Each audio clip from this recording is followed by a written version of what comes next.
How much influence do celebrities actually have? Sadly, our days of renting from Redbox are coming to a close. And is it possible to celebrate and enjoy a positive message in a movie without taking a jab at your political opponents? All this and more on this week's episode of Faith and Pop Culture.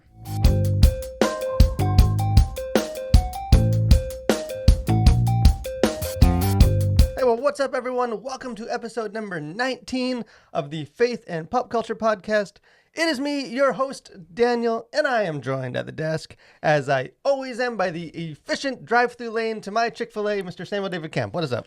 Oh, not too much, Daniel. When's the last time you've been to the good old Chick-fil-A Well, I went to experience the magic that is their food getting efficiencies? See, I will say, though, that efficiency does not equal a lack of stress, because I find Chick-fil-A incredibly stressful. Most drive-through, Yeah, I think. Like, most of the drive-thrus are already stressful. Like, I would always go in if I had my choice. But like Chick-fil-A, you're like a mile from the order line, and then like some person comes up with a clipboard and they're like, "Hey, And- what do you want?" I'm And like, zero menu. yeah, I was like, "Well, As a what non do you have? Like, you know, are So there what are my special? options? Like, Well, and it's okay. So the last time I feel like I did a drive-through, I had to like ask for the menu because I'm like, I don't know what I want. Like, I don't go to Chick-fil-A often enough to know like what's on the menu. And like they're like reluctantly like, oh, here's this like laminated menu. You have to get off their little podium and bring over to you like some idiot. Like, well, because I'm I I'm panicked. sorry, I'm I don't know what's on your menu. I Like, was like, oh, I guess like a chicken sandwich, and then like, you get to the menu and you realize they have like some new special sandwich. That's yeah, like, or it's like, oh, I didn't know you have could have that. cheese on it. Like, so hey, not efficiency is not always the answer, but hey, it is nice to get through there fairly quick. But there's been a lot going on in culture this week, so this is There has been. you know, a few pretty big stories, events. yeah, there's been a lot happening. Some very historic things have gone down since our last podcast. Yeah, culture, it is a wild world, a wild culture. Yeah. You know, not every day watching a movie with your kid and then you like, you know, turn it off and pull up your phone and oh, I guess there was an assassination attempt. Yeah. Things you Like- don't expect to see in your... Something that wasn't on my bingo card. Although in some respects, how surprising is that? Unfortunately, like that's also, I think, a blight on our current culture moment is like, I feel like so many people were not surprised that like there was an attempt on a former president, but Yeah, it's a bizarre... it's just weird that it's like, this has got to be like it feels like a movie that actually happened. Yeah, you sort of have to like wrap your brain around the fact that like, it's not fake. Like this is, Yeah. like so much of like politics and stuff feels like it's so fake these days.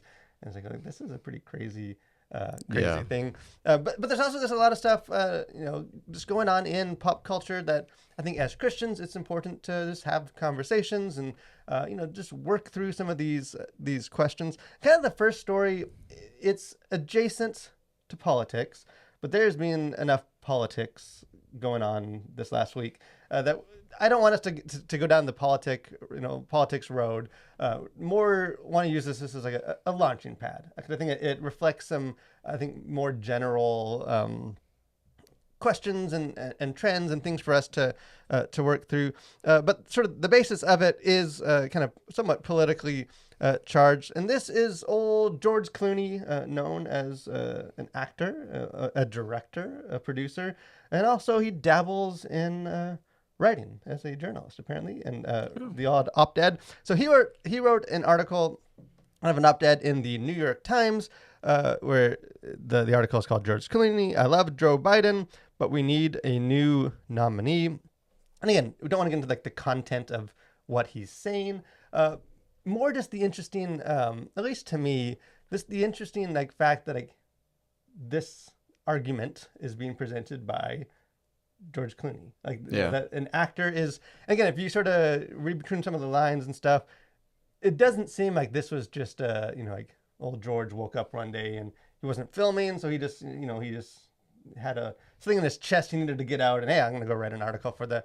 Like, it seems like political parties and movers and shakers like almost like recruited him, kind of worked with him to like to present him as like the champion to go out and say the things that, hey, perhaps they themselves do not want to say. And it's just been fascinating to me to sort of see the response to this and like some of the talk, like political networks and hosts and pundits like debating sort of George Clooney's political opinions, and like even some of the stuff I saw, like they went from there to start debating, like wondering like, will Taylor Swift weigh in on this, and like what other celebrities are going to weigh in on this, and Yeah. not like politicians or general public, but sort of what do the celebrities have to say about this moment. And kind of for me, the question that I think is relevant is just kind of like, why do we look to celebrities for guidance? Like why does it matter? And like how much influence does a celebrity actually have on, when they speak out, whether that's on politics or religion or worldview or some other causes? But what are some of your general thoughts for this? Yeah, I mean, I think for me personally, it's a matter of like not really caring what celebrities have to say about whatever. Like it really doesn't matter in my mind, like what the topic is. It's like, why should anyone care what Taylor Swift or George Clooney or any other celebrity has to say about a given issue, especially if it's something as, I think, nuanced and divisive as politics. But I also think it reveals just the human nature aspect of our experience is that for whatever reason, we always look to the person who is popular, I guess, or in this case, a celebrity, to kind of voice opinions that either we agree or disagree with. And I think in this case, it's like it's no accident that they, let's say they, like whoever the powers that be, went to, hey George, old buddy, old pal, like, how would you like to share some thoughts about the direction that the Democratic Party needs to go in regards to Biden? And so it's because like nobody hates George Clooney, and so as a Democratic operative, like that's a great move because I do think the mouthpiece is an important aspect of whatever message you're trying to get out. And in that regards, you if you have a celebrity that is well loved and has at least some class and is seen as just really an upstanding person, it can only help your cause from the more political side of it. But on the other hand, it's like is what he says, is that really moving the needle? I said before we started filming, comparing it to sort of what the sort of influence and power that Taylor Swift has, where like you can see like economic markets move, like when she announces her preferences for whatever, like a drink or a football team, for example. Um, but is that, to me, that feels very different than like her coming out and stumping for Joe Biden or whoever. Like, I don't know. Like, I think there is a lot of influence, but does it translate into like political influence? I just don't know Yeah, how much that like.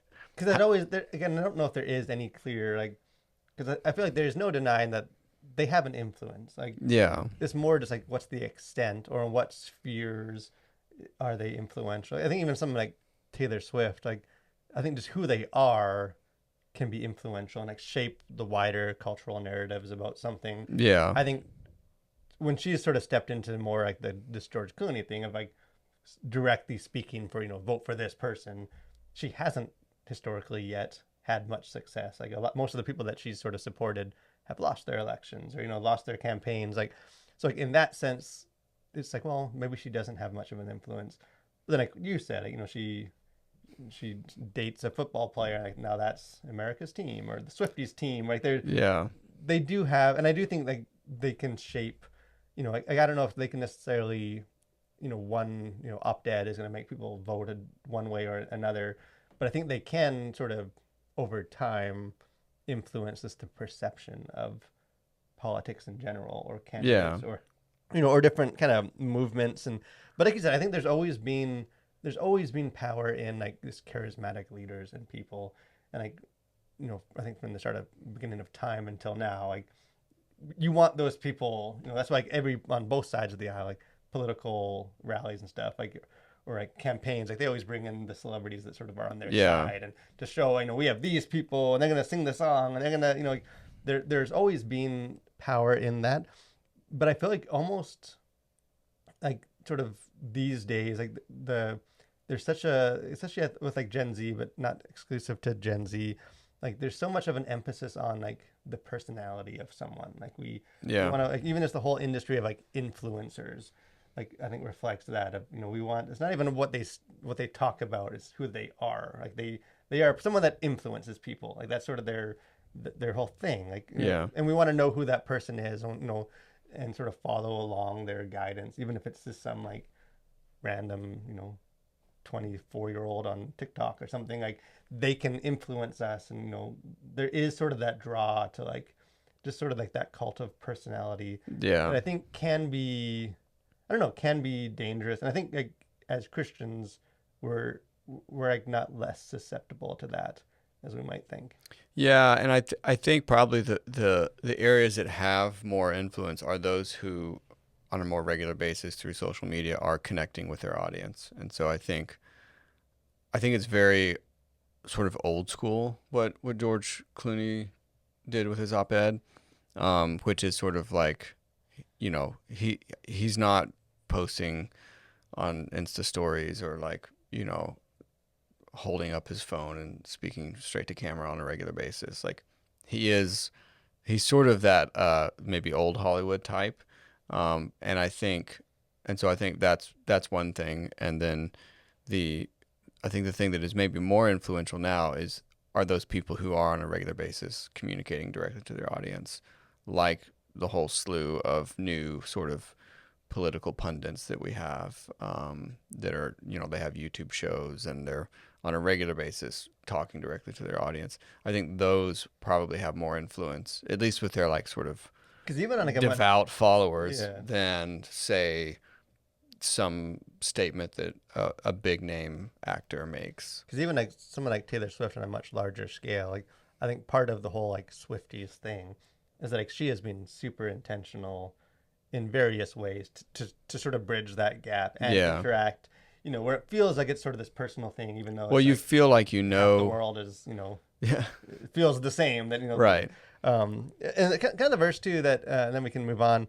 A scripture verse that this is the first one that popped to my mind when thinking about this is 1 Corinthians 1, 10 to 17, where Paul is sort of addressing the division in the church and says, "My brothers and sisters, some from Chloe's household have informed me that there are quarrels among you. What I mean is this: one of you says, 'I follow Paul,' another, 'I follow Apollos,' another, 'I follow Cephas,' still another, 'I follow Christ.'" And it was that verse just popped out to me thinking about sort of some of this topic, just that like, even from the very beginning of the church and just first century, there's this tendency to align yourself with sort of a charismatic person or a leader into like, it's the church very quickly sort of divided into like, I'm one of these people, I'm a disciple of this guy, or this sort Yeah. of, this is my champion. And just sort of that, I guess, innate human tendency to like want to have a champion and want to have someone that sort of, like a natural person more than just sort of an ideology or something that you can like align yourself behind. And I think like that sort of draw hasn't changed from then No. until now. Like there's still, even just in the church, like you still have that pull of like the very charismatic leader and pastor and like like the strong personalities Yeah. aligning behind sort of their teaching. Yeah, I mean, I think that's a very natural thing. I'm not really sure where that comes from, but I think I think partly it's when you align yourself with someone that maybe makes you feel seen. And so it's like, okay, this person is saying the sort of things that I'm thinking, but they're like, they have an audience and they have a following. And so I think there's a very natural tendency to be like, yeah, well, like that's my guy, like, or that's my woman or whoever.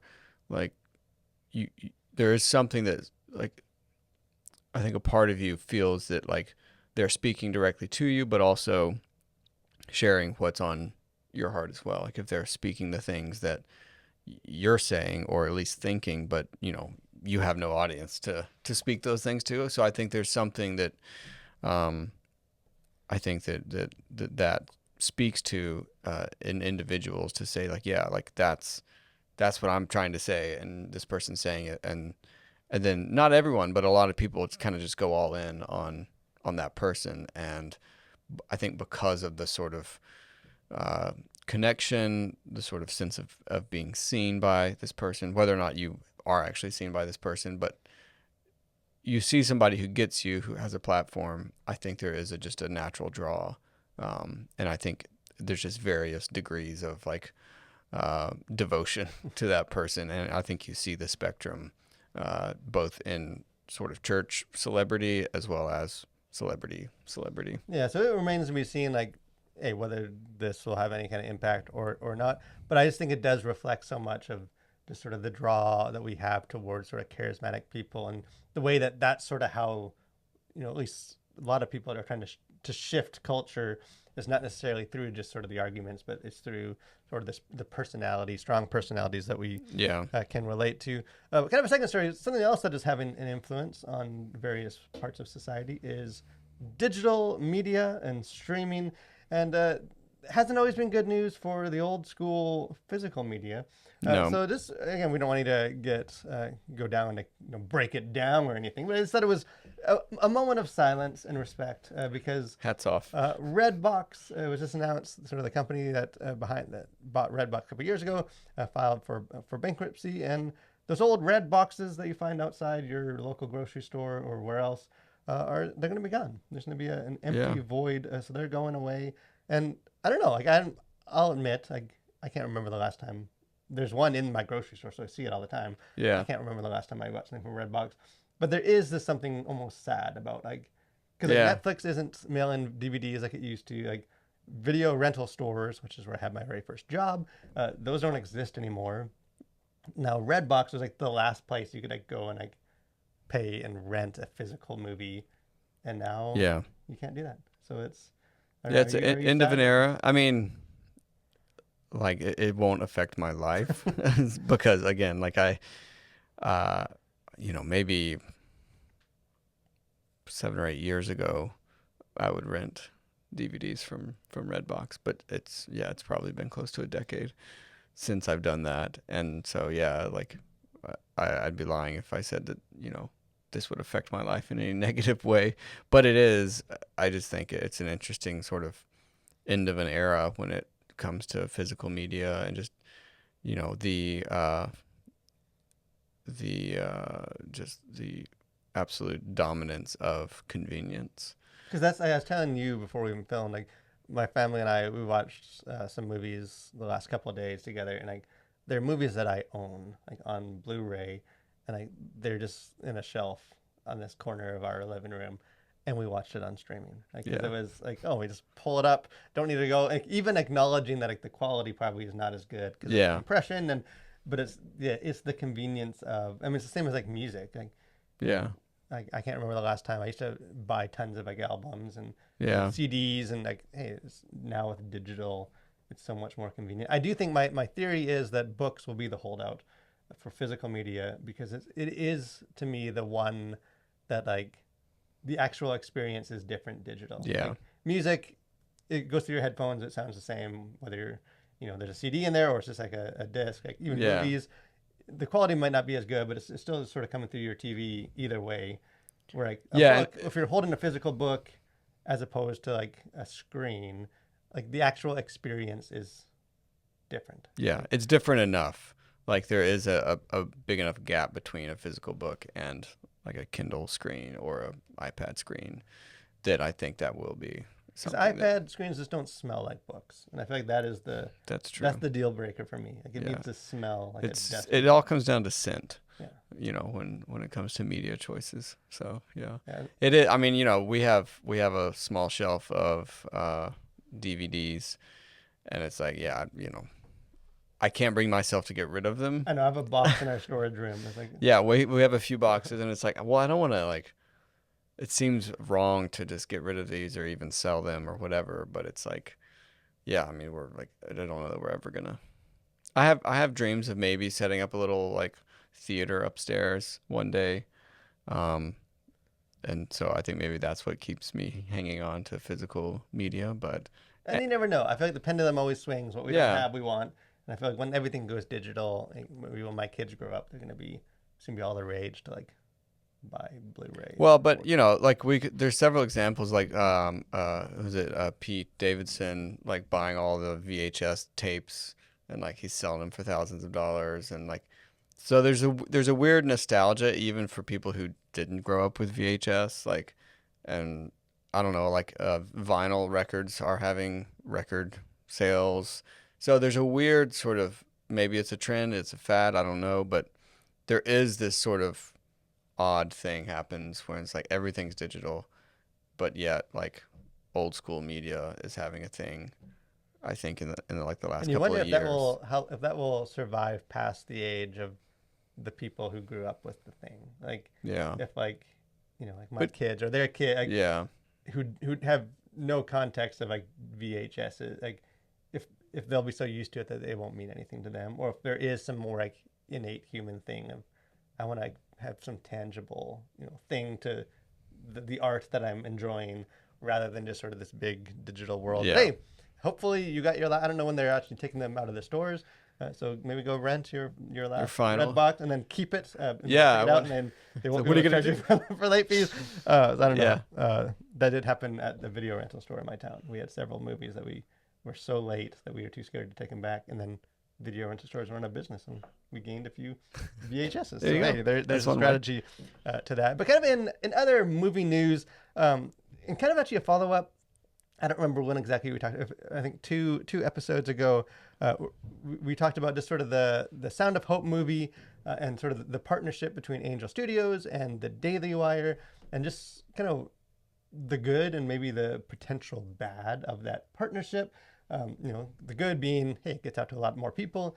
The bad being, does that sort of shift? Like, I wonder how people are going to respond to sort of the shifted narrative of Angel Studios aligning with a more like traditionally political, active, Yeah, aggressive group.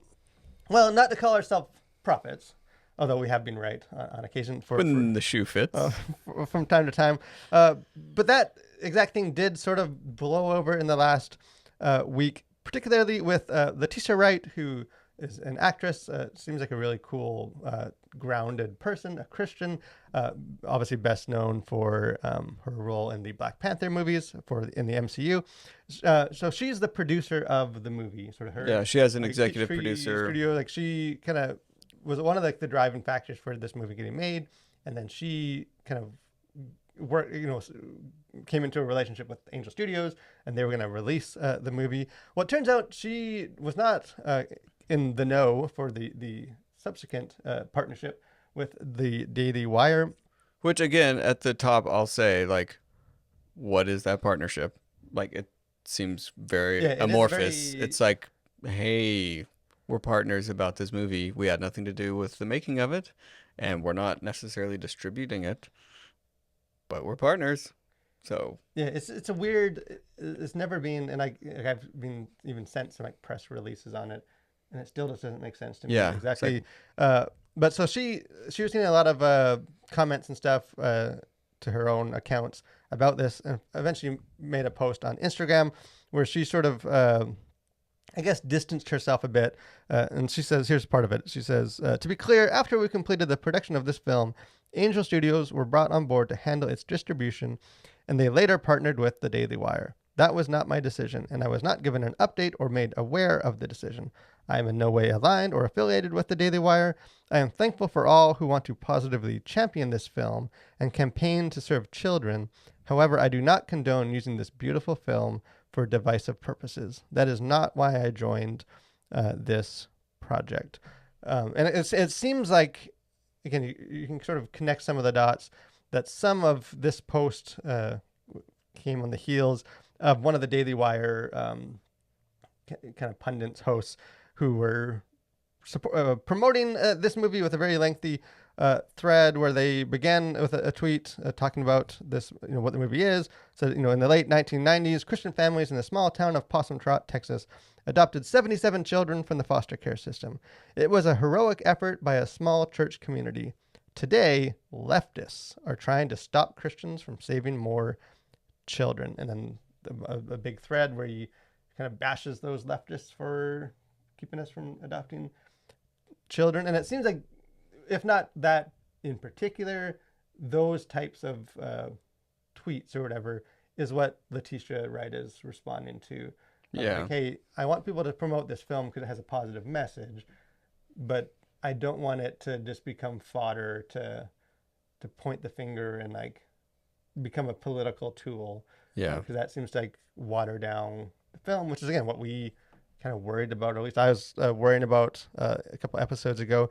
What is your kind of take? Because I think Letitia Wright, like I feel like she's handled this really well. I feel Yeah. like her statement's good. Again, Angel Studios and the directors and the Daily Wire, they've all kind of made statements and stuff in response to her posts. And I don't know, it seems like they're gonna, like, I don't think it's gonna become some huge issue or anything. Yeah. But I think there's something to this about those conflicting and those motivations. But what are some of your? Yeah. Well, I think like props to Letitia for we talked about George Clooney earlier, just kind of being a classy guy. Like I feel like Letitia is just a very classy person, and like this is like another sort of, I don't know, flag in that feather in that cap of being classy, rising above any sort of bickering. And I just think it just speaks to her character, and I think it's exactly what we've kind of come to expect from her as a person,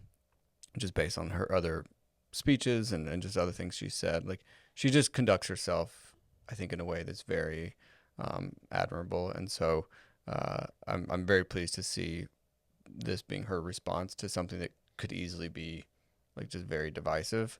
And I think it is that was our concern, I think, earlier with like the Daily Wire trying to partner with Angel Studios. Is it like if the Matt Walsh tweet had ended with a sentence earlier, then that would be like, I think that would be fine. But I think it's the sort of the weaponization of a film that someone's made, that a bunch of people have made, to sort of be a bludgeon for your political opponent. And I think that is really what she's like upset about and speaking against, because it's like, go bludgeon your political opponent with something else, or with your own ideas.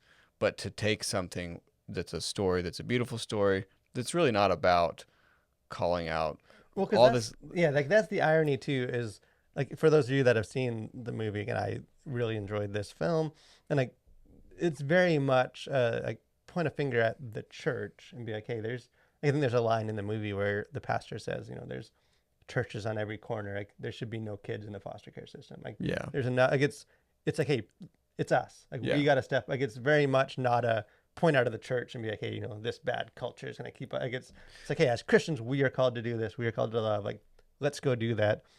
So to take that and kind of use it as to point out of the church, like out of that community, just seems like it goes. It feels like a very bad faith argument. Yeah, like not only is it just sort of like an awkward fit, but it's almost like a completely contradictory approach. Yeah. And I feel like in many ways too, like why I think this is interesting, like not really just the he said she said drama, get popcorn, see them like fight out, is that it kind of represents like an old school and like the new school approach of just engaging with culture, because like again it seems like Wright is very much sort of that old school, like, hey, we just present a positive like call to action, showcase, let's elevate this good thing, where with some of the political stuff, like the other side of it is the more like new school approach of like it's the culture war. Well, it's it's like, the don't affirm the good. Like you can't just say, hey, this is good. You got to say, yeah, this is good, but this is bad. Like they're bad, and is the focus on the negative, on the the more like conflict, rather than just like, hey, this thing outside of all the other noise is a good thing. It's like, this is a great movie, but you know what's really awful? It's like, well, and again, it just comes back to like outrage sells, and there's a whole cottage industry of selling outrage. And so, unfortunately, good news doesn't sell, and doesn't pay the bills for people who are trying to pay bills uh, in this sort of new media landscape. And so I think it's just like this is another example of how, like being excited about something good is not enough. Like you have to use it as a form of taking shots at the other side, and that because that's the whole brand, right? Like people aren't building, happy, celebrate the good channels or media platforms. They're building platforms to like fight against X, whatever that other thing is. And so I just think it's, we've seen this before, and sadly, I think we're going to see it a lot Yeah, and I more. think that like that really is the essence of the culture war. Is it Yeah. just everything? If that's sort of your natural, like your default posture, then like everything has to kind of get reduced into ammo for that battle. Like it has to, Yeah. even good things or whatever's happening out there, like or just what you filter through, like what you focus on and what you just sort of ignore. Hey, there's 9 great examples. There's one bad one. Like we're gonna spend our show talking about that bad one. Like there, Yeah. because you need to, because that's sort of the cult. You have to be firing back all the time Yeah. Well, because to again, if that's your brand, then you have to stay on brand. And I think you're sort of trapped in whether it's audience capture or just you're being a slave to your own branding in some ways. Um, it's like you have to do those things because that's what people come to you and expect. Unfortunately, but that doesn't mean you can't find a way out of that. Like I don't think you have to always point out the negative, but it's like if that's what you're known for doing, then you're gonna just keep doing that. And I don't know. It's unfortunate, but I think what Letitia's doing is, I think, showing a way forward for especially Christians when it comes to engaging with the culture. Like, be more, if we could say anything, I would say be more like Letitia and less like Walsh, because it's like what she's doing is, I think, what we're called to do as Christians. well, it's the I don't know who said it. Maybe no one. It's sort of one of those slogans, but I kind of like the Christians should be known more for what they stand for, Not what they stand not what they against. stand against. Like, and Yeah. I feel like a lot of this the culture war stuff. It's very much you define yourself based on what you're not, like what Yeah. you stand against. It's not about what you stand for. It's that this is bad. This is wrong, and and I think that's why, again, to be fair to like the Daily Wire, it's tricky because they're like almost like a stable of a bunch of different pundits and people, and like no one of them speaks on behalf of the whole. And like so, I, it's not that like as a whole, this partnership, they're just all making it political. Yeah. It's just that when you have that many personalities and stuff, then some of them can. But I think that is why I get hesitant about some of the like a political group making media on regardless of what political group that is and what side they are, like Yeah. this, because it becomes hard to separate that when it's I just don't think those blend well when you're sort of Yeah. pro this and pro media, and you gotta keep those sort of separate. So I don't know, but I do think that yeah, I'm a fan of Letitia Wright, and I think she's handled this well, and I think it is just a good reminder that like there's power in just elevating what's good, Yeah. and we can even do that without having to like take one more pot shot One more jab. at our political opponents. But speaking of movies and Hollywood and things that you can see that can be politicized or not, the next segment of this episode we have out now and coming soon. So kind of the big movie out now would this be Despicable Me 4? It Classic. came out, got more Fan minions. favorite. Doing this is a like for all the talk that like animated movies and family movies like aren't doing well. Like Inside Out 2 and Despicable Me 4, like Crushing it. they're crushing it. Like I think Yeah. at least as we're recording right now, like Inside Out 2 is about to. It's like the number 3 animated movie of all time. I think it's about to pass the Super Mario Brothers movie, and I don't know if it'll catch Frozen 2. I think, but like it's only been out like 4 weeks or something. It's not like I know. so it's doing well. Despicable Me 4, again, there's you know, those yellow minions translate into some yellow coins because they just continue to make money. Kind of the other movie that I did review, doesn't seem like a whole lot of people had a whole lot of interest in it.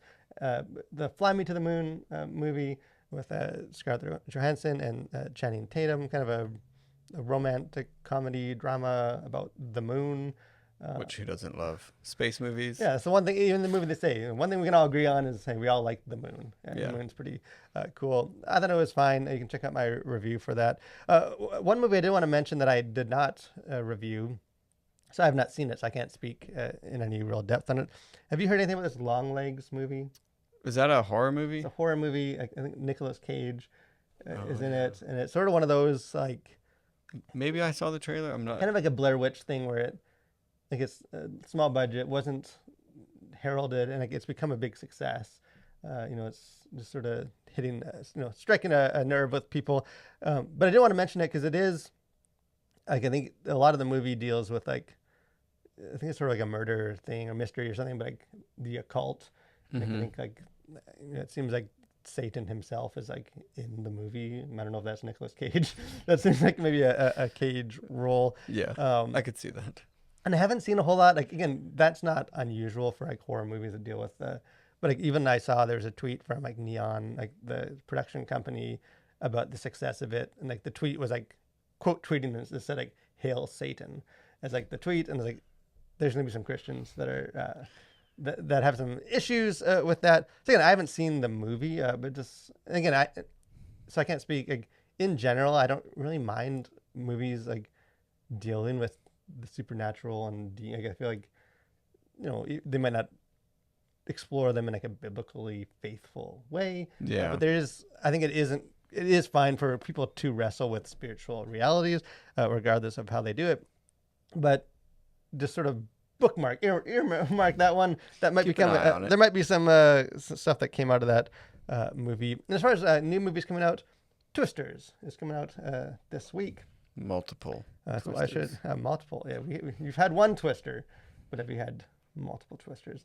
We're about to. And I haven't seen any like if there's been any like reviews for this yet, or like I don't know. I'm kind of I wouldn't say I'm excited. I'm just not excited. Like I like disaster movies. Yeah. And you don't get since you don't get a whole like back in like the 90s, like we had like Dante's Peak and all these movies like there's a bunch of like whatever the like Edge of Tomorrow, or not Edge of Tomorrow, the one with what's his name, Dennis Quaid, and like the Day After Tomorrow. Oh yeah. A bunch of those sort of like disaster movies, and hey, I think those movies can be fun. Everyone loves to see like the New York City flooded. Yeah, there's just something tidal about wave, like something about those visuals. So hey, stay tuned for my thoughts on that. But also stay tuned in the next few moments for the final segment of this episode. We have things we like that you should like too.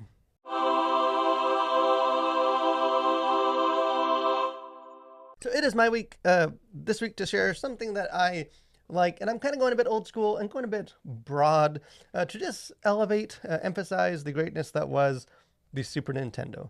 In my humble opinion, again, I wouldn't say I'm a gamer, but I'm not a gamer. Like I dabble in video games. I have a Nintendo Switch. I play several times, like, every week, but I'm not like a hardcore gamer. And most of the stuff I play is like very nostalgic, like old school stuff. And like, I just feel like the peak of video games was the Super Nintendo. Like it's been like the graphics maybe got more like, advanced since then, but like games have never been as good as the glorious pixel art. So many greats, like old Zelda games and just, a lot of like the 2-player stuff. And I just recently set up for my kids. I have some like old consoles, like an old Super Nintendo, and set it up in their playrooms. So I have like a retro gaming station, and like they've been like, playing some of these old games from my childhood, and like they're just timeless. Like an N64, some of these things like PlayStation, like the original, like the graphics. If you go play an old game, you're like, what is this? Like this looks terrible. Like the art style, it's so bad, but like the pixel art looks just as good as it ever did. Like that's a style that just doesn't go out of style.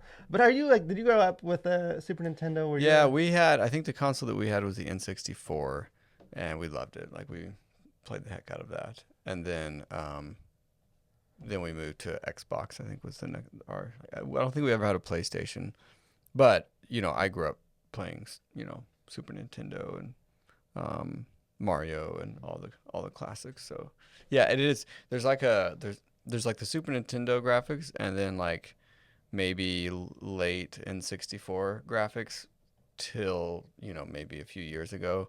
It's like bad, like hard to play graphics. Whereas like before that, it's like the pixelated stuff. It's like yeah, like it doesn't age poorly. Like where there's some Yeah, really. because like I was playing with my kids. They just released Perfect Dark. I don't know if you ever played that game. I don't think I Like an did. old like first person shooter. Like, they released that on the platforms. I mean, one of my kids was playing it, and like it was super fun, but like it just looks terrible. Like Yeah. even my kids are like, "What is this?" Where Like like, what's even happening? because like they're trying to make it look 3D and realistic, and it's just not. Where like the more like classical like pixeled art, like it looks the same as it always has, and it wasn't trying to kind of cartoonish style. And I don't know if that's just that I have so much nostalgia Yeah. for. Like that was sort of my.